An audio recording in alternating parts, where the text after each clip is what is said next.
আরবের একজন বিচারপতি, তিনি লেখছেন তার বিচার জীবনের মধ্যে একটা ঐতিহাসিক বিচার যা তার চোখের পানি ফেলাইছে, চোখের পানি পড়ছে, এইরকম একটা ঐতিহাসিক বিচার তিনি করছেন এবং ওই বিচারের বর্ণনাটাই তিনি লিখছেন।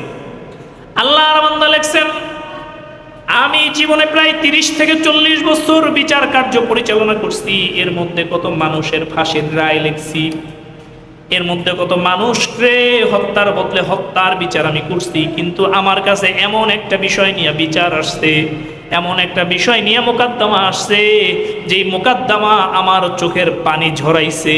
সুবহানাল্লাহ। মোকদ্দমাটা কি? আরবের এক পরিবারের মধ্যে সদস্য দুই ভাইয়ের বাবা বাইচা নাই, মা বাইচা আছে। বলেন, কে বাইচা আছে? মা বাইচা আছে, বাবা বাইচা নাই, মা বাইচা আছে। আল্লাহর বান্দারা, এই দুই ভাইয়ের মধ্যে যে বড় ভাই, তার মা অসুস্থ, তার মা বিছনার মধ্যে পায়খানা প্রস্রাব করে, ঘর দিয়া বাইরেইতে পারে না। এই বড় ভাই বহু বছর ধরে তার মায়ের সেবা শুশ্রূষা করে, খেদমত করে। ছোট ভাই আইসা মামলা দেশে, আমি বহুবার যাওয়া সত্ত্বেও আমার মায়ের কাস্টডি, আমার মায়ের খেদমত করার দায়িত্ব আমার বড় ভাই কোনোভাবেই আমারে বুঝায়া দেয় না। আল্লাহু আকবার বলেন। চিন্তা করেন, আমাদের বাঙালিরা বিচার দেয়, আমরা 4 ভাই, আমার মায়ের আমি 3 মাস রাখছি, ছোট ভাই 3 মাস রাখবে, মেজো ভাই 3 মাস রাখবে, সেজো ভাই 3 মাস রাখবে, মানে আমি রাখছি, ওরা রাখে না। কোর্ট একটু বিচার করে দেন, তারা যেন মায়ের সমান ভরণ পোষণ বহন করে। না না, তা না, তারা কোর্টে যায় বিচার দিছে, আমার মায়ের খেদমত আমি করতে চাই। বহু বছর ধরে আমার বড় ভাইরে আমি বুঝানোর চেষ্টা করতেছি, ভাই তুমি নিজেও বয়স হয়ে গেছে, তুমিও বৃদ্ধ হয়ে গেছো, মা বহু বছর ধরে বিছনায় পড়া, মারে তুমি একলা খায় খেদমত করতেছো, তুমি এখন একটু মায়ের খেদমত করার সুযোগ আমারে দিয়া দাও। কাজী সাহেব বলে, আমি তো মামলার এজাহার দেখেই অবাক। যারা আরবে বিচার করে তাদেরকে কি বলে? কাজী। যে আমি তো মামলার এজাহার দেখেই কি অবাক, যে কোন আজব বিচার। ডাকলাম দুই ভাইরে, আসো তোমরা দুইজনের সপক্ষে একটু যুক্তিতর্ক দেও দি, আসলে তুমি তোমার মায়েরে কেন দেও? বড় ভাই বলতেছে, কাজী সাহেব ও হইলো অনেক ছোট, আমি দীর্ঘদিন ধরে মায়ের খেদমত করতে করতে আমার একটা অভ্যস্ততা তৈরি হয়ে গেছে। আমার মা কখন পায়খানা করবেন, কখন প্রস্রাব করবেন, কখন কি লাগে, আমি দীর্ঘ 20-30 বছর ধরে মায়ের খেদমত করি, এটা আমার মাইন্ডের মধ্যে সেট হয়ে গেছে। আমার যখন ক্ষুধা পাইলে আমি মনে করি আমার ক্ষুধা লাগছে, খাওয়ান দরকার। আমার মায়ের ক্ষুধা লাগলেও আমি বুঝতে পারি ও কোনোদিন আমার আম্মার খেদমত করে নাই, আমি কেমনে ওর দ্বারে আমার মায়ের খেস্টি দিই। ওর সংসারটা বড়, ওর সন্তান সন্ততি নিয়ে ওর নিজেরই কষ্ট, ও আবার মায়েরে চায়। ও বড় ভাই যুক্তি দিস, ছোট ভাইটা বলছে তোমার কি কিছু বলার আছে নি? ছোট ভাই বলল, কাজী সাহেব আল্লাহ রাব্বুল আলামিন মায়ের পায়ের তলে জান্নাত রেখেছে, জান্নাতের ডিলারশিপ মনে হয় একাই নিছে, হ্যাঁ একাই মায়ের খেদমত করবে, হ্যাঁ একাই জান্নাতে যাবে। মা তো তারও আমারও জন্ম, তারেও দিছে আমারেও দিছে, মায়ের সম্পত্তি হ্যাঁও পাইব আমিও পাবো, তাইলে মায়ের খেদমত করার অধিকার যদি তার একার হয় আমি পাবো না কে? সুবহানাল্লাহ। আমি যথেষ্ট শক্তিশালী, আমার বড় ভাই বৃদ্ধ হয়ে গেছে, তার বয়স হয়ে গেছে, এখন তার খেদমত করার জন্যই মানুষ দরকার, তিনি কেমনে আমার মায়ের খেদমত করবে? কোনোভাবেই আমি এই কথা মানি না। আপনি যেমনি হোক আমার মায়ের কাস্টডি আমারে দিয়ে দেন, আমার মা আমার বাসায় থাকবে, উনি জীবনে যতদিন খেদমত করছে, এখন আমার মা যতদিন বাঁচবে অতদিন আমার ঘরে থাকবে। সুবহানাল্লাহ। দুই ভাইয়ের বিশাল গ্যাঞ্জাম।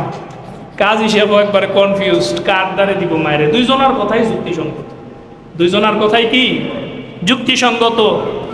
এই আর্টিকেলের মধ্যে লেখছেন, আমি অনেক বিচার করছি কিন্তু আমার চোখ দিয়ে পানি পড়ে নাই, কিন্তু ঠিক যখন আমি এই বিচারের বিষয় আমার সামনে চলে আসলো, আমার চোখ থেকে দর দর করে পানি পড়ছে।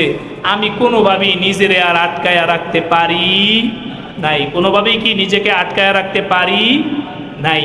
মোহতারাম উপস্থিতি, আমরা আমাদের পিতামাতার খেদমত করতে চাই না, পিতামাতার ভরণ পোষণ দিতে চাই না, পিতামাতারে খাওয়াইতে পড়াইতে চাই না।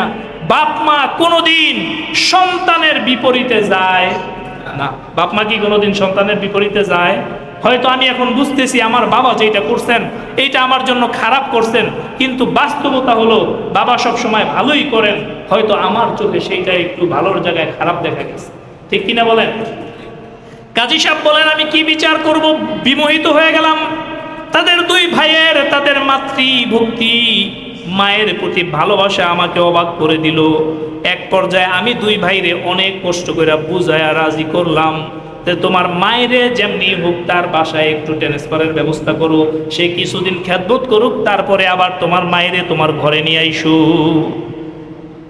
বড় ভাই এখন বেঁকে বসছে, আমার আম্মা হলো মাজুর, এ পারে না ঘরতে বাইরেতে, এই দূরে আমার ভাইয়ের বাসা, ওই জায়গায় আবার আম্মারে পাঠামো এত কষ্ট করে ট্রান্সপোর্ট দিয়া।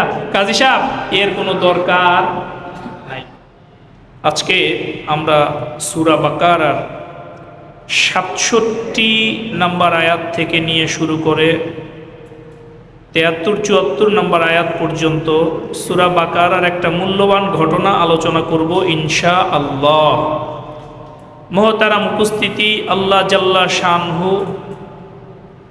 পবিত্র কুরআনুল কারীমের দুর্গ এই সূরাতুল বাকারা, এই সূরার নাম যেহেতু বাকারা রেখেছেন, এই সূরার মধ্যে বনি ইসরাইলের গাভীর একটা ঘটনা আল্লাহ রাব্বুল আলামিন বয়ান করছেন। আজকে আল্লাহ চাহে তো এই গাভীর ঘটনাটা আলোচনা করার চেষ্টা করব ইনশাআল্লাহ। আল্লাহ রাব্বুল আলামিন কবুল করেন। আল্লাহ রাব্বুল আলামিন কুরআনুল কারীমের মধ্যে সূরা বাকারার ৬৬ নম্বর আয়াতের মধ্যে বলেন, বিসমিল্লাহির রহমানির রহিম, وَإِذْ قَالَ مُوسَى لِقَوْمِهِ إِنَّ اللَّهَ يَأْمُرُكُمْ أَن تَذْبَحُوا بَقَرَةً। আল্লাহ রাব্বুল আলামিন বিশ্বনবী মুহাম্মদুর রাসূলুল্লাহ সাল্লাল্লাহু আলাইহি ওয়াসাল্লামের পূর্বে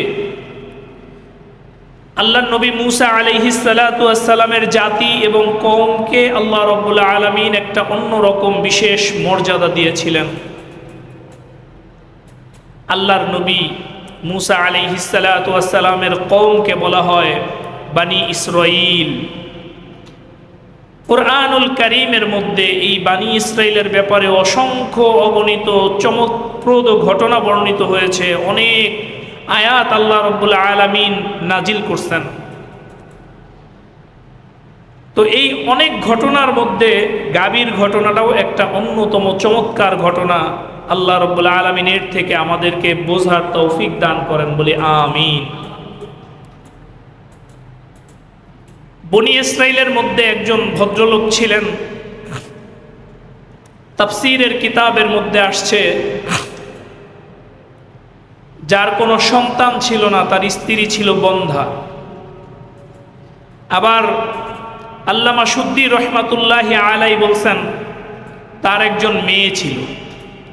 দুইভাবেই ঘটনাটা আসছে, বাকি আল্লাহ রাব্বুল আলামিন ভালো জানেন।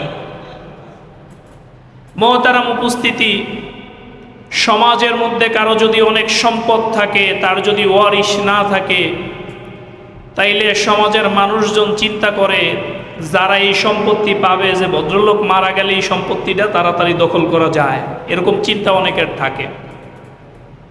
বনি ইসরাইলদের মধ্যেও এমন লোভাতুর মানুষ তাদের মধ্যেও ছিল। এই বনি ইসরাইলের মধ্যে এই যে সম্পদশালী আল্লাহ রাব্বুল আলামিনের বান্দা, তার একজন ভাতিজা ছিলেন, এবং আইন অনুযায়ী চাচা মারা গেলে তার সমস্ত সম্পত্তি ভাতিজার পাওয়ার কথা। সমস্ত সম্পত্তি কে পাবে? ভাতিজা পাবে। এই সমস্ত সম্পত্তি ভাতিজা পাবে, আল্লাহ রাব্বুল আলামিন একভাবে দিবেন আর আপনি কায়রা নিবেন। রিজিকে যা আছে তা আসবে, বাকি আপনি কায়রা নিলেন। আর একটা হলো আল্লাহ রাব্বুল আলামিন হালালভাবে আপনার রিজিকের জিনিসটা পৌঁছাইল। একটা উদাহরণ দেওয়া যায়, খলিফাতুল মুসলিমিন ওমর রাদিয়াল্লাহু তাআলা আনহু একবার কোনো এক জায়গায় কোনো একটা কাজের জন্য গেছেন। ওমর রাদিয়াল্লাহু তাআলা আনহু তার ঘোড়াটাকে তিনি একজন মানুষের জিম্মায় রেখে গেছেন, যে ভাই আপনি আমার এই ঘোড়াটা একটু দেখা রাখবেন, দেখে রাখলে আমি যাওয়ার সময় আবার ঘোড়াটা নিয়ে যাব। আল্লাহর বান্দার মনের মধ্যে অসৎ উদ্দেশ্য ছিল, তিনি হয়তোবা ওমর রাদিয়াল্লাহু তাআলা আনহুকে চিনে নাই। তিনি কি করছে, ঘোড়ার মুখ থেকে জিন খুল্লা নিয়ে এক দোকানে ওইটা 4 দিরহাম কিংবা 6 দিরহামে বিক্রি করে দিচ্ছে। বিক্রি করে দিয়ে ঘোড়া ছাইরা দিয়ে আল্লাহর বান্দা চলে গেছে। এদিকে খলিফা উমর চিন্তা করতেছে, লোকটার জিম্মায় আমি ঘোড়া রেখে আসলাম, লম্বা সময় আমার ঘোড়াটারে পাহারা দিল, তো আমি তারে হয়তো 4 কিংবা 6 দিরহাম হাদিয়া দিব।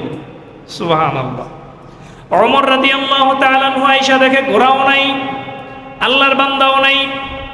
কিছু সময় পর আল্লাহর নবীর খলিফা ওমর রাদিয়াল্লাহু তাআলা আনহু তার ঘোড়াটারে খুঁজা পাইলেন, কিন্তু ঘোড়ার মুখে জিন নাই। জিন ছাড়া ঘোড়া চালানো খুব মুশকিল। ওমর রাদিয়াল্লাহু তাআলা আনহু আশেপাশের হাট বাজারে তালাশ করে দেখে এক দোকানে তার ঘোড়ার জিন ঝুলতাছে। যা জিজ্ঞাসা করলো, ভাই এই জিনটা তুমি কই পাইছো? আল্লাহর বান্দা বলে, ওমর এই জিনটা আমার কাছে কিছুক্ষণ আগে এক লোক আইসা বিক্রি করে রাইখা গেছে, কত দিয়া কিনছো? তিনি বললেন 4 দিরহাম কিংবা 6 দিরহাম দিয়া কিনছি। ওমর রাদিয়াল্লাহু তাআলা আনহু তার জিন এইটা তারে বুঝাইয়া তার কাছে ওই দিরহামগুলা দিয়া জিনটা নিয়া তিনি তার জায়গায় চলে আসলেন।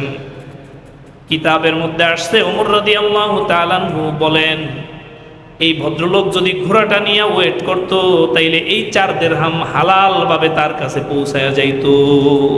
তিনি ওয়েট না করে যখন ঘোড়া নিয়ে চলে গেলেন, দিরহাম তো তিনি পাইলেন, কিন্তু হালাল ভাবে না, হারাম ভাবে পাইলেন। মুহতারাম উপস্থিতি, বনি ইসরাইলের মধ্যে ওই ভাতিজা, তার মাথার মধ্যে দুষ্ট বুদ্ধি চাপছে যে চাচায় কবে মরবো আর চাচার সম্পত্তি কবে পাবো, এতদিন আমি অপেক্ষা করতে পারবো না। তাইলে বুদ্ধি কি, কেমনে চাচার সম্পত্তি দখল করব। এই ভাতিজা নানাবিধ চিন্তা ভাবনা করতে করতে এর মাথার মধ্যে শয়তান বুদ্ধি দিল, যাও তোমার চাচারে যদি হত্যা করো আর এই হত্যার দায়ভার যদি অন্য কারো উপরে চাপায়া দাও, তাইলেই দেখবা তোমার চাচার সম্পত্তি সব তোমার হয়ে যাবে।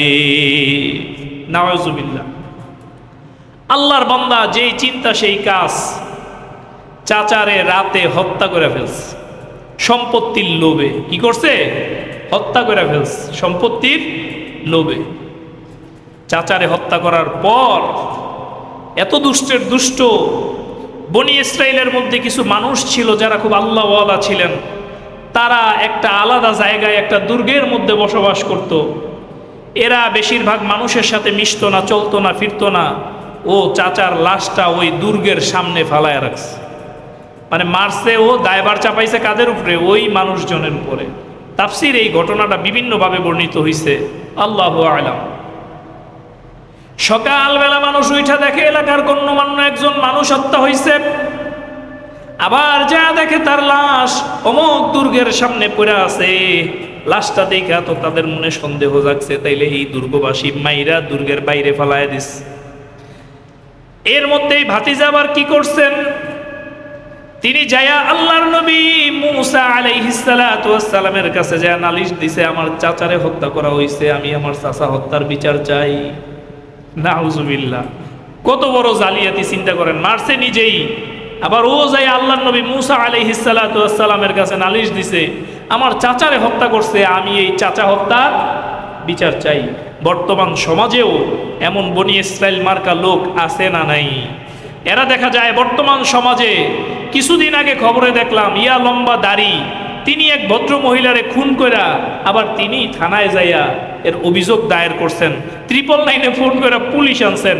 পুলিশের সামনেও তিনি খুব বারাক্রান্ত হৃদয়, আমি ভিডিওটাও দেখছি, বলছেন, হায় রে, কেমনে এই খুনটা করা হইল। নাউজুবিল্লাহ বলেন। গত 1-1.5 বছর আগে ভোলায় এক ছেলে তার বাবারে হত্যা করছে। বাবা অতিরিক্ত শাসন করে, এই জন্য হত্যা করে সে আবার বাবা হত্যার বিচার চায়। অল্প বয়সী এক ছেলে 8-9-এ পড়ে মাদ্রাসায়, এই কাণ্ড সে ঘটায় ফেলছে। আল্লাহ রাব্বুল আলামিন এমন সমস্ত বাধা মুসিবত থেকে আমাদেরকে হেফাজত করেন। বনি ইসরাইলের আল্লাহর বান্দা, তিনি তার চাচা হত্যার বিচার চায়া পুরা সমাজের মধ্যে একটা বিশৃঙ্খলা সৃষ্টি করে দিছেন। এবং বলছে আমার চাচারে যেই দুর্গের সামনে পাওয়া গেছে নিশ্চয়ই এই দুর্গবাসী কোনো কারণে আমার চাচারে হত্যা করছে, হত্যা করে তারা আমার চাচার লাশটা দুর্গের সামনে ফালায়া রাখছে। পুরা বনি ইসরাইল এক জায়গায় করছেন, সবাইরে জড়ো করে বলছেন আমার চাচার হত্যার বিচার যদি না করা হয় তাইলে আমি এইটা কোনোভাবে মানব না। আল্লাহর কি খেয়াল দেখেন, হত্যা হয়েছে একজন মানুষ, তিনি তো আর বলতে পারে না যে আমার কেডা মারছে, বলতে পারবে? মৃত্যু মানুষ কথা বলে? মৃত্যু মানুষ তো কথা বলে না। তিনিও বলতে পারতেছেন না আমার কে হত্যা করছেন, মানুষও জানে না, কিন্তু আলামত দেখে বোঝা যাইতেছে যে তারে অমুক হত্যা করছে। আল্লাহর বান্দারা সবাই মিল্লা একটা মারামারি ধরাধরির উপক্রম। এক পর্যায়ে তাদের মধ্যে থেকে একজন মুরব্বী গোছের লোক বলল, যেহেতু আমাদের মধ্যে একজন নবী আছে যিনি আল্লাহ রাব্বুল আলামিনের সাথে কথা বলেন, এই মূসা আলাইহিস সালাতু ওয়াস সালামের কাছে চলো, দেখি এই নবী আমাদেরকে কি ফয়সালা দেয়। সুবহানাল্লাহ।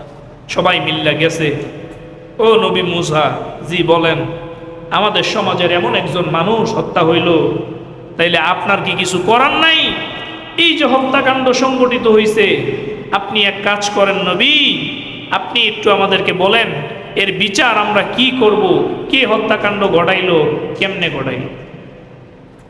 আল্লাহ নবী মূসা আলাইহিস সালাতু ওয়াস সালাম, আল্লাহ রব্বুল ইজ্জত, আল্লাহ জাল্লা শানহু তার সাথে একটা সম্পর্কের কানেকশন লাগাইলেন যে আয় আল্লাহ, আয় রব্বুল আলামিন, এই হত্যাকাণ্ড কে ঘটাইলো, কেমনে ঘটাইলো, আমারে আল্লাহ আপনি একটু জানায়া দেন।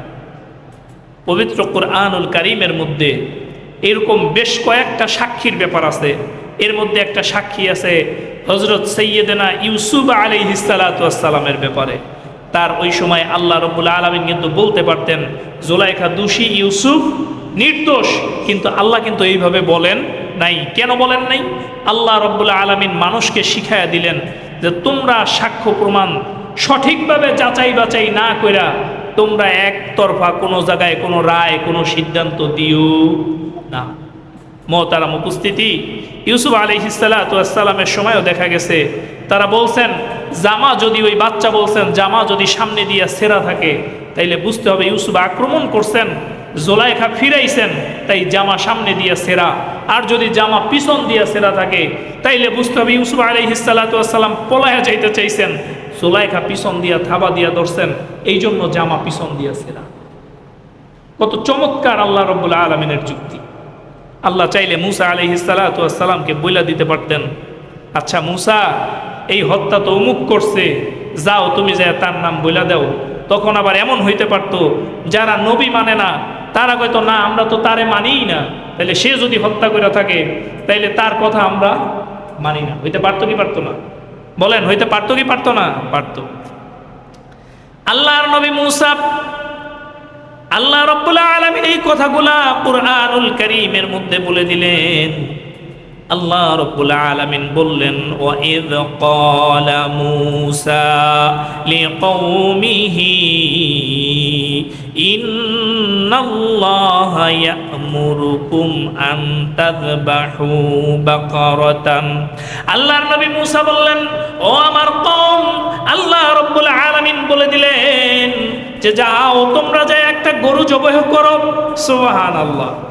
আনতাযবাহু, তোমরা জবাহ করো, বাকারাতান, একটা গাবী। তারপর তিনি বললেন ক্বালু আতাত্তাখিযুনা হুজওয়া ক্বালা আউযু বিল্লাহি আন আকুনা মিনাল জাহিলিন। আল্লাহর নবী মূসা আলাইহিস সালাতু ওয়াস সালাম যখন বললেন তোমরা একটা গাবী জবাহ করো, এই গাবীর গোশত যদি তোমরা এই মৃত্যু মানুষের শরীরের সাথে স্পর্শ করো তাইলে আল্লাহ রাব্বুল আলামিন এর মাধ্যমে তোমাদেরকে এই হত্যার বিষয় জানায়া দিবেন। সুবহানাল্লাহ বলেন। আল্লাহর নবী মূসা আলাইহিস সালাতু ওয়াস সালামের এই কথা শুনে বনি ইসরাইল তার কওম বলল, এই মূসা, আল্লাহর নবী, ক্বালু আতাত্তাখিযুনা হুজওয়া, ও মূসা, আল্লাহর নবী, আপনি কি কিছু বলবেন? হ্যাঁ হ্যাঁ ইনশাআল্লাহ ইনশাআল্লাহ। এই মূসা, আল্লাহর নবী, আপনি যেই কথা আমাদেরকে বললেন, আপনি কি আমাদের সাথে ঠাট্টা করা শুরু করছেন নাকি? আপনি কি আমাদের সাথে মস্করা করেন? গরু জব দিয়া এর মাধ্যমে কেমনে আপনি মানুষ হত্যার বিচার করবেন? এই কাজ কোনোভাবে করা যাবে না। নাউজুবিল্লাহ, বলেন নাউজুবিল্লাহ। তারা কি বললেন? যে নবী, আপনি কি আমার সাথে ঠাট্টা মস্করা করা শুরু করছেন নাকি? মানুষ হত্যার বিচার কেমনে গরুর মাধ্যমে আল্লাহ রাব্বুল আলামিন করবেন, বা কেমনে আমরা জানবো? দেখেন, বনি ইসরাইলের একটা রোগ আছিল, তারা সহজ জিনিস পেঁচাইতে পেঁচাইতে ঘোলা বানায় ফেলতো। কি করতো? সহজ জিনিস পেঁচাইতে পেঁচাইতে ঘোলা বানায় ফেলতো। এটা বনি ইসরাইলের একটা রোগ ছিল। তারা যদি আল্লাহর নবী মুসা আলাইহিস সালাতু ওয়াস সালামের কথায় সাথে সাথে একটা গরু জব কইরা এই কাজটা সেরে ফেলতেন, তাইলে তাদের কোনো বিপদ আপদে পড়া লাগতো না। আল্লাহর নবী মুসা আলাইহিস সালাতু ওয়াস সালাম তাদের কথা শুইনা আল্লাহর কাছে ইস্তেগফার করলেন। আল্লাহর নবী মুসা আলাইহিস সালাতু ওয়াস সালাম আল্লাহর কাছে পানা চাইলেন যে আল্লাহ রাব্বুল আলামিন, তুমি আমাদেরকে মূর্খের অন্তর্ভুক্ত হওয়া থেকে, জাহেলদের অন্তর্ভুক্ত হওয়া থেকে মাফ করো। সুবহানাল্লাহি বিহামদি। মুসা আলাইহিস সালাতু ওয়াস সালাম তাদের কাছে পানা চাইলেন, আল্লাহর কাছেও পানা চাইলেন। এরপরে আল্লাহ রাব্বুল আলামিন বলেন, قالوا ادع لنا ربك يبين لنا ما لونها قال إنه يقول إنها بقرة صفراء فقع لونها تسر الناظرين। আল্লাহ রাব্বুল আলামিনের এই কথা শুনে এর আগে একটা আয়াত বাদ পড়ে গেছে। এই আয়াতটা হচ্ছে ক্বালু দু'উ লানা রাব্বাকা ইউবাইয়িন লানা মা হিয়া ক্বালা ইন্নাহু ইয়াকুলু ইন্নাহা বাকারাতুন লা ফারিদুন ওয়ালা বিকুরুন আওয়ানুম বাইনা যালিকা ফাফআলু মা তুমারুন। বনি ইসরাইলদের প্রশ্ন করার স্বভাব ছিল। বনি ইসরাইলরা আল্লাহর নবী মুসা আলাইহিস সালাতু ওয়াস সালামের কাছে প্রশ্ন শুরু করলেন, ও নবী মুসা, আল্লাহ রাব্বুল আলামিন তো একটা বকরি জব করতে বলছেন, একটা গাবি জব করতে বলছেন। নবী মুসা, তুমি একটু আল্লাহর কাছে জিজ্ঞেস করো গাবিটা কেমন হবে, তার বয়স কেমন হবে, এই গাবির চেহারা সুরাত কেমন হবে। তুমি একটু নবী আল্লাহ রাব্বুল আলামিনের কাছে জিজ্ঞাসা করো, আল্লাহ যেন এই বকরির ব্যাপারে আমাদেরকে একটু বিশ্লেষণ করে দেয়। প্রশ্ন করলেন, প্রশ্ন কইরা ফাইসা গেলেন। আল্লাহ রাব্বুল আলামিন প্রশ্নের জবাব দিলেন এই আয়াতের মাধ্যমে। বকরি একটা কিনবা, এমন বকরি কিনবা যেটা বৃদ্ধ হবে না, একবারে ছোটও হবে না, বয়স হইতে হবে বকরির মাঝামাঝি, যৌবনের মাঝামাঝি বয়স, এমন একটা বকরি তোমরা কেনো। এমন একটা বকরি কিনা আমি যা আদেশ করছি তোমরা সেই আদেশ মোতাবেক কাজ করে ফেলো। আল্লাহ রাব্বুল আলামিনের কথা, বকরি একটা কিনো, আমি যা আদেশ করছি তোমরা ওই আদেশ মোতাবেক কি করো, কাজ করো। আল্লাহ রাব্বুল আলামিন যখন এতটুক বললেন, বনি ইসরাইল যদি খুঁজা খাই যায় এতটুক একটা বকরি আন না, মাঝামাঝি যৌবনভূতি একটা বকরি এই গাবি আন না যদি জবেহ করে, তাইলেও কিন্তু তাদের কাজ হয়ে যায়। কিন্তু তারা তা না করে তারা আল্লাহ রাব্বুল আলামিনের কাছে আল্লাহর নবী মুসা আলাইহিস সালাতু ওয়াস সালামকে আবার প্রশ্ন করতে বললেন যে তুমি আবারও প্রশ্ন করো আল্লাহর কাছে যে এইটার রং কেমন হবে। কি প্রশ্ন? এই বকরির রং কেমন হবে। তখন আল্লাহ রাব্বুল আলামিন আবার আয়াত নাজিল করলেন, ক্বালু দু'উ লানা রাব্বাকা ইউবাইয়িন লানা মা লাউনুহা ক্বালা ইন্নাহু ইয়াকুলু ইন্নাহা বাকারাতুন সাফরা ফাকিউল লাউনুহা তাসুরুন নাযিরিন। আল্লাহ রাব্বুল আলামিন আবার আয়াত নাজিল করে দিলেন যে যাও তোমরা এই বকরির যখন কালার জানতে চাইছো, আল্লাহ রাব্বুল আলামিন তাদেরকে একটা অন্যতম কালার বলে দিলেন যে এমন একটা কালার হবে যেটা হবে গাঢ় পিত বর্ণের। অনেক তাফসীরের মধ্যে আছে যে এটা হবে উজ্জ্বল হলুদ। বলেন কি কালার? উজ্জ্বল হলুদ। বলেন উজ্জ্বল হলুদ কালারের গাবি এটা কি খুঁজলেই পাওয়া যাবে? প্রথম প্রশ্ন কইরা বয়সটা নিয়ে একটা ঝামেলা বাজাই দিছেন। আল্লাহ রাব্বুল আলামিন বইলা দিছে এটা বুড়াও হবে না, ছোটও হবে না, যৌবনবতী হবে, কিন্তু মাঝ যৌবনের হইতে হবে।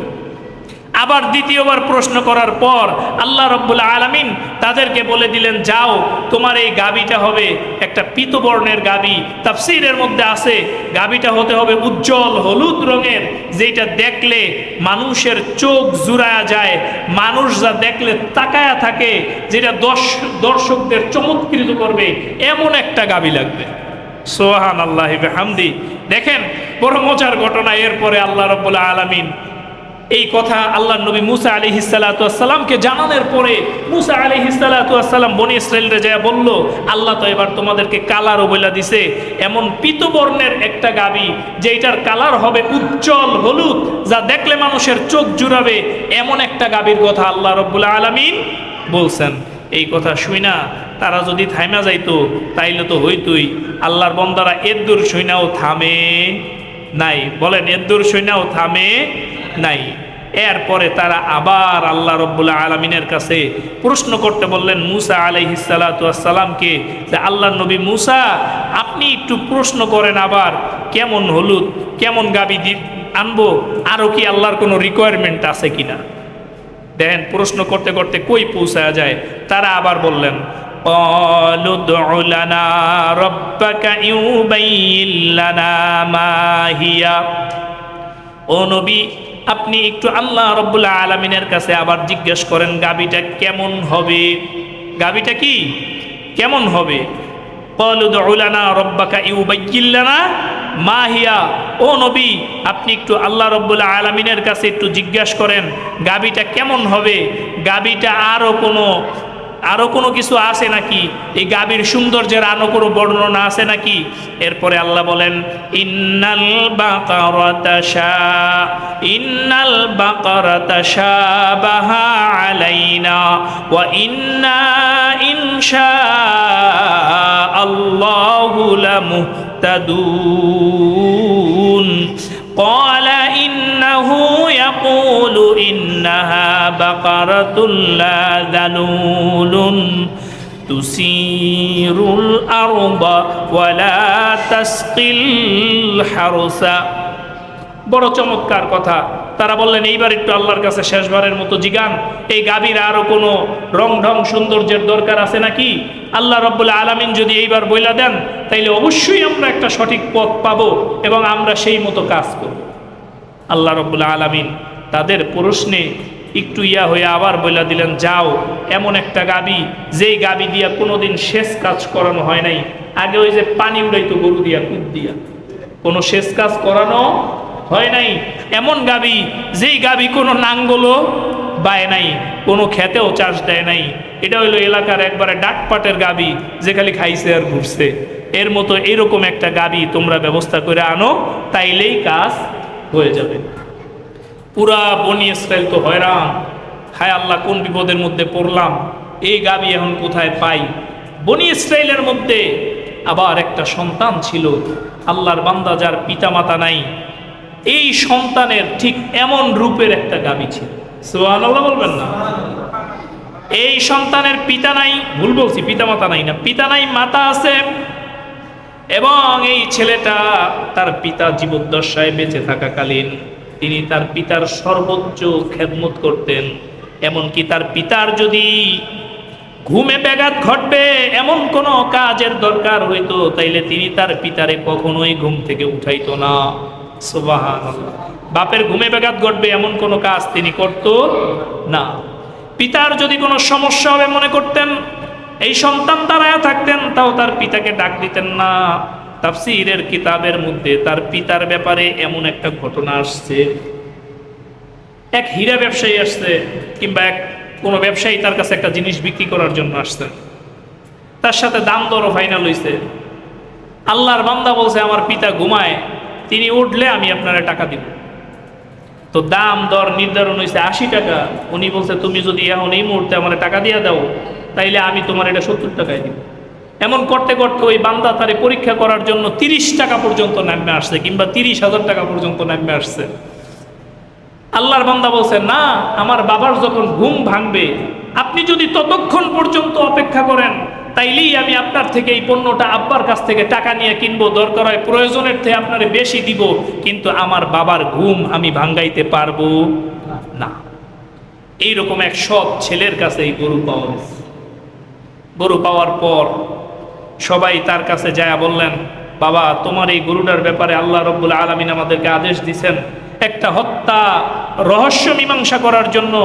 তুমি এই গরুটা আমারে যদি দিয়া দাও তাইলে এর বিনিময়ে আমরা তোমারে 2টা গরু দিব। বলছেন, না না, কাজ হবে না, এই গরু আপনি পাবেন কই, 2টাকে 4টা দিলেও কাজ।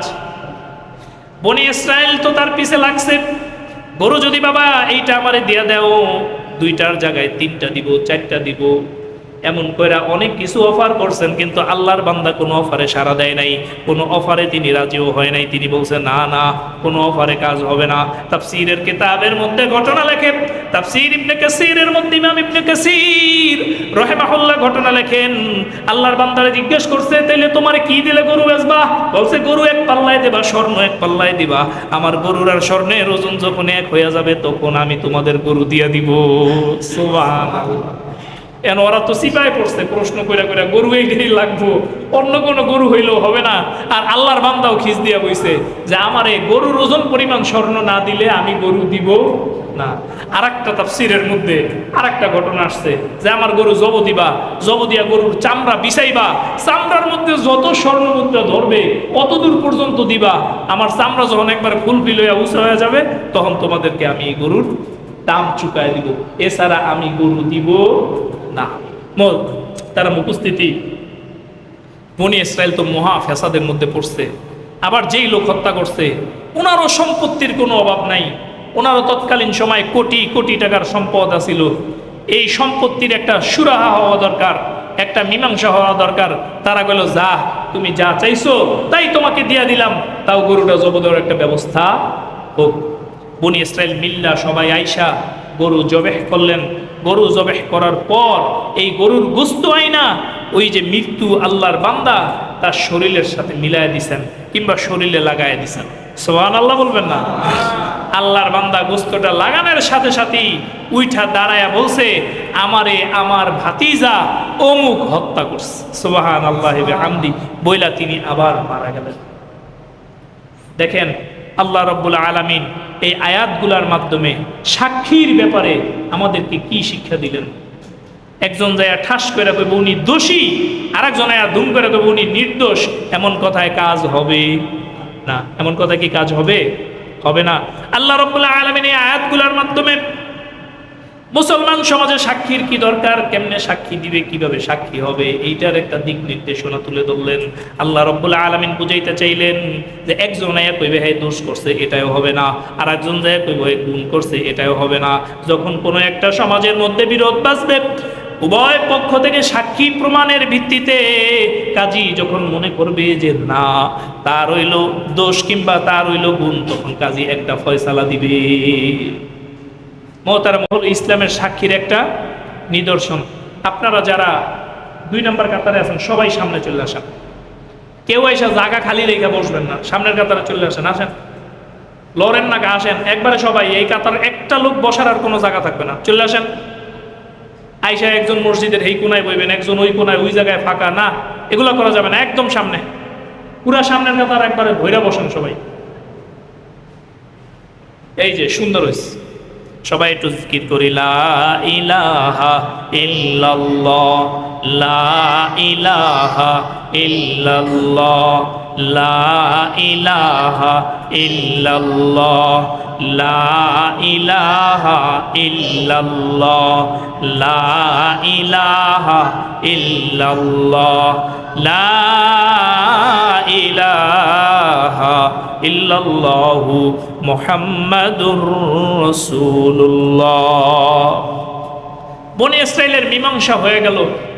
মীমাংসা হওয়ার পর আল্লাহ রব্বুল ইজ্জাত, আল্লাহ জাল্লা শানহু যেই মীমাংসা দিয়ে দিলেন, তারপরে সবাই মিল্লা বনি ইসরাইলরা সিদ্ধান্ত নিল হত্যার বদলে হত্যা। এই যে আমার চাচারে হত্যা করছে, পরে ভাতিজারেও হত্যা করো। সুবহানাল্লাহি বিহামদি। হত্যার মধ্যে হত্যা, এই আইন যদি সমাজে কোরআনের আইন চালু থাকতো, কোরআনের আইন জালি থাকতো, তাইলে সমাজের মধ্যে এত বিশৃঙ্খলা, এত শাস্তি, ঝগড়া, বিবাদ হইতো না। হইতো না। আমি জাস্ট একটা উদাহরণ দিই। আমার কোনো দলমত নিয়ে আমার কোনো মাথা ব্যথা নেই। আমরা 2-3 দিন আগে খবরে দেখলাম কিছু ছেলে পেলে এনসিপির মিছিল মিটিংয়ে গেছে, ওখানে আবার একটা ছোট্ট ছেলের চোখ পিটান দিয়ে নষ্ট করে দিচ্ছে। বলেন নাউজুবিল্লাহ। এনসিপি কি করছে এটা নিয়েও আমার মাথা ব্যথা নেই, বিএনপি কি করছে এটা নিয়েও আমার কোনো হেডেক নাই, কিন্তু ব্যক্তিগতভাবে যে পিটান দিয়া ওর চোখ কানা করছে, ইসলামী আইন থাকলে তারও একটা চোখ উড়ায় দেওয়া হইতো। আচ্ছা কন, এইরকম যদি 10টা চোখ 10 জনার উড়াই দিত, তাইলে 11 নাম্বার কোন নেতা যদি কইতো যাও আমার পক্ষ হয়ে অমুকের মাথা ফাটাও, তখন তো কইতো নেতা আমি মাথা ফাটাইলে তো আমারটা ফাটাই দেবে, আপনার মাথা তো আর ফাটাইবো না, এর মধ্যে আমি নাই, আপনার মাথা আপনি ফাটাইলো। বলতো কি বলতো না? বলেন, বলতো কি বলতো না? ঠিক। যদি একটা হত্যা করছে, হত্যার আদেশ তো উপর থেকে আসে কি আসে না? হত্যার আদেশ তো উপর দিয়ে আসছে, একজনে হত্যা করছে, এই হত্যার বিনিময়ে যদি হত্যা হইতো, তাইলে কি করত? এই সাধারণ মানুষরা বলতো নেতা আমনের খুন, আমনের মার্ডার আপনি করে নেন, আমরা এই হত্যার কোনো দায়ভার আমি আমার মাথায় নিতে পারবো না। মুহতারাম উপস্থিতি, আরবে কিছুটা এই আইন প্রচলিত আছে, যার কারণে আরব সমাজে দেখা যায়, আরব সমাজে যদি অপরাধের কোনো কর্মকাণ্ড সংগঠিত হয়, এই কর্মকাণ্ডের মধ্যে 75 থেকে 80% করে এই যারা বহিরাগত, বাংলাদেশ থেকে গেছে, ভারত থেকে গেছে, অন্যান্য দেশ থেকে গেছে, এরাই আরবের স্থানীয় লোকজন, তাদের আইনের প্রতি শ্রদ্ধাশীল। এর মধ্যে দেখবেন 25% অপরাধ আরবের স্থানীয় লোকজন করে না। কিছুদিন আগে আরবে একটা বিচার হয়েছে, আল্লাহর এক বান্দা, তিনি আরবের একজন উদীয়মান শিল্পী, তিনি ঝগড়া ফাসাদের মধ্যে চাকু দিয়ে ঘাই দিয়েছে, তার চাচাতো ভাই মারা গেছে। তার চাচাতো ভাই কি মারা গেছে। এই রায় বিচারিক আদালতে উঠছে। আদালতে ওঠার পর আল্লাহর বান্দা কি করবেন? বিচারিক আদালত থেকে তারও মৃত্যুদণ্ড কার্যকরের ঘোষণা আসছে। তারও মৃত্যুদণ্ড কার্যকরের ঘোষণা আসছে। আসার পর এই ফ্যামিলির লোকজন তার কাছে যায়, সবাই মিল্লা ক্ষমা চাইছে, তারে অনেক অনেক স্বর্ণ রূপ অফার করছে, দিয়ে দিছে। আরবরা তাদের মাথার চাক রুমাল খুলে তাদের পায়ের কাছে দিছে, কিন্তু তারা এটার মানে নাই। ঠিকই তার হত্যার রায় কার্যকর হয়ে গেছে।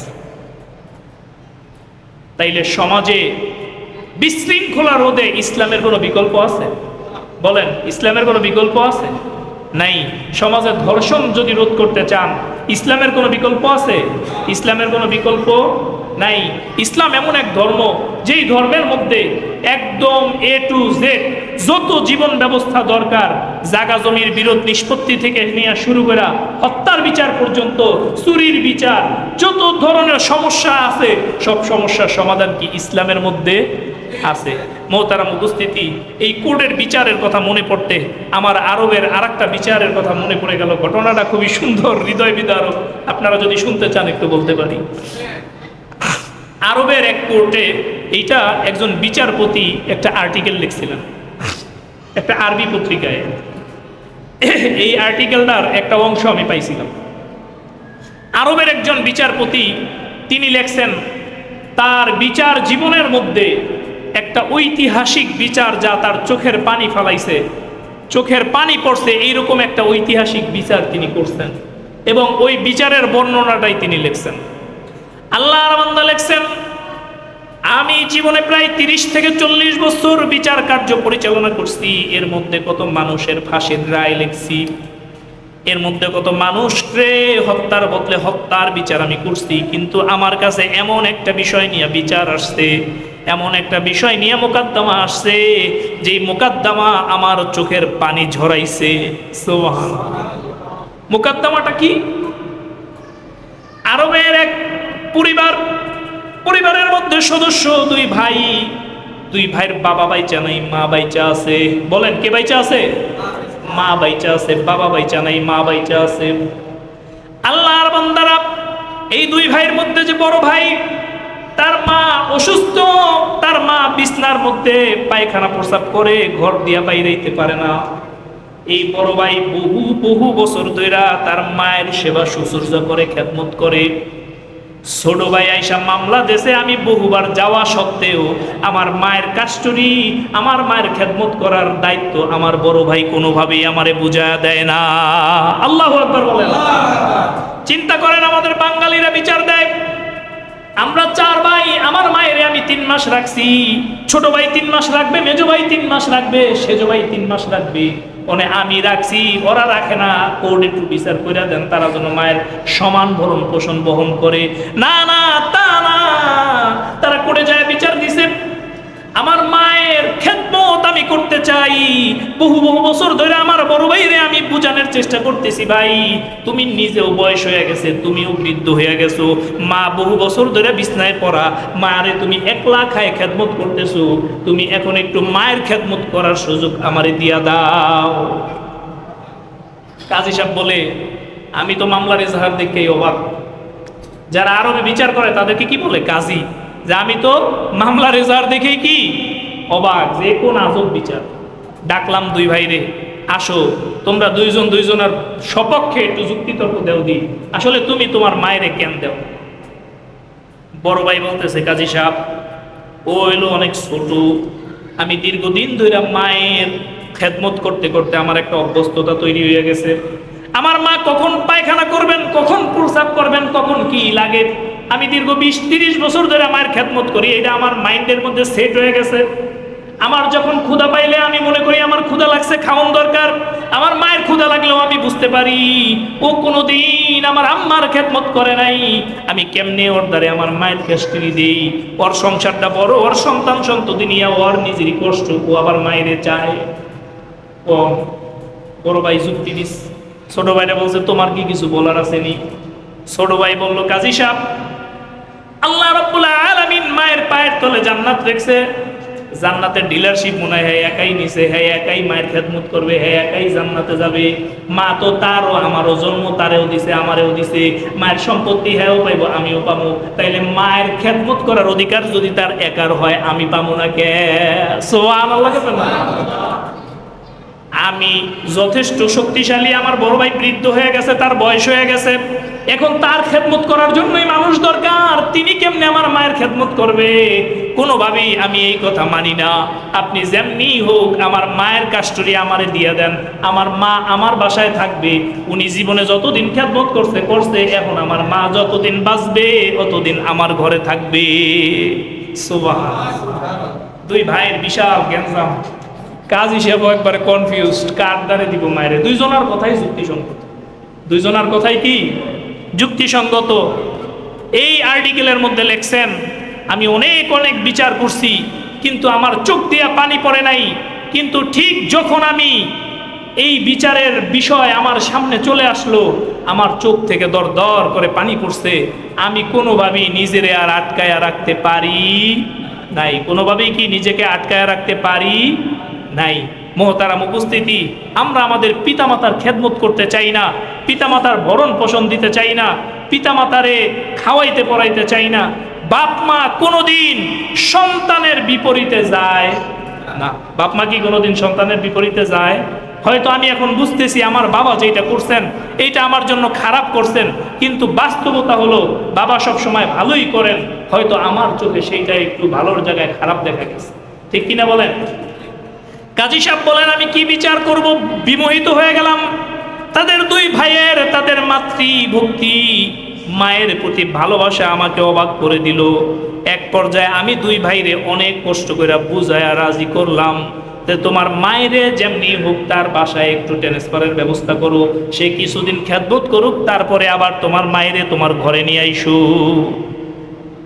বড় ভাই এখন বেঁকে বসছে, আমার আম্মা হলো মাজুর, পারে না ঘরতে বাইরেতে, এই দূরে আমার ভাইয়ের বাসা, ওই জায়গায় আবার আম্মারে পাঠামো এত কষ্ট করে ট্রান্সপোর্ট দিয়া। কাজী সাহেব এর কোনো দরকার নাই। আল্লাহর কি রহম দেখেন, কেমন সন্তান তারা জন্ম দিছেন, সন্তান কত মহাব্বত তার বাবা মায়েরে করছেন। এই মহাব্বতের কারণে আল্লাহ রাব্বুল আলামিন কি দিবেন? জান্নাত। বলেন আল্লাহ রাব্বুল আলামিন কি দিবেন? জান্নাত। আপনি পীরের বাড়ি দৌড়াইয়া জান্নাত পাবেন না। আপনি আপনার পীর সাহেবরে যাইয়া বড় বড় মাছ, বড় বড় মাংস, বড় বড় কলা, আপনার ডাব, নারিকেল, মুরগি এইটা নিয়ে পীরের বাড়ি দৌড়াইয়া জান্নাত পাবেন না। আমাকে কিছু বাইরে আছে প্রত্যেক বছর পীরের দরবারে যায়, এই ট্রাক বইরা বইরা গরু নিয়ে যায় কি যায় না? এই যায় কি যায় না? যে নিজের বাসায় 2 কেজি গরুর মাংস 6 মাসে কিনে না, সেও পীরের বাড়ি গরু কেনার লেগে 5,000 টাকা দেয়। এমন বোকা আছে না নাই? আছে না নাই? তাদের দরবারে আমার মনে হয়, আমি গেছি দেখার জন্য, মানুষের চেয়ে মনে হয় গরুই বেশি হয়। গাবতলী গরুর হাটে যেই গরু ওঠে তার থেকে তাকে দরবারে বেশি গরু ওঠে। গরুর হাট যদি আপনি ঘুরতে যান তাইলে মোটামুটি আপনার 1 ঘন্টা লাগবে। তো বুঝেন কি পরিমাণ গরু তাদের সারা বাংলাদেশ থেকে যায়। অথচ এই লোকটা যদি পীরের বাড়ি একটা গরু না পাঠাইয়া 2 কেজি গরুর গোস্ত আইন না, তার আব্বা আর আম্মারে তার সন্তানদেরকে নিয়ে খাইতো, তাইলে তার আব্বা আম্মা খাইয়া হাত মুছতেন আর আল্লাহর শুকরিয়া জানাইতেন। এই শুকরিয়া আল্লাহ রাব্বুল আলামিনের আরশে আজিমে পৌঁছায় যায়। সুবহানাল্লাহ। এবং প্রত্যেকটা টাকা আল্লাহ রাব্বুল আলামিন সদকা হিসেবে বিবেচনা করতেন। বলেন সুবহানাল্লাহ। আপনি যদি আপনার স্ত্রীরে একটা আইসক্রিম কিনা খাওয়ান, এইটাও কিয়ামতের ময়দানে আল্লাহ রাব্বুল আলামিন আপনার আমল নামায় সদকা হিসেবে উঠায় দেবেন। আপনি যদি আপনার পিতামাতারে একটা বড় মাছ কিনা খাওয়ান, এই একটা মাছ আপনার জান্নাতে যাওয়ার কারণ হইতে পারে। সুবহানাল্লাহ। আল্লাহ রাব্বুল আলামিন আমাদেরকে মাতা পিতার খেদমত করার তৌফিক দান করেন বলি আমিন।